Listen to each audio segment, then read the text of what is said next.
Hey, what's up mga idol?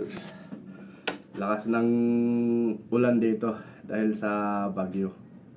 Pero kami nakasilong, ang manok naliligo sa ulan hanggang maghapon. Ayaw sumilong. Pero tayo nasa loob lang tayo ng bahay kasi malamig. Okay, let's go! Tibay ng manok na yan, oh. May bahay naman sa gilid, oh. Ayaw pa sumilong. Gusto lang talaga niya magpaulan. Kanina pa yan, ayaw sumilong, eh.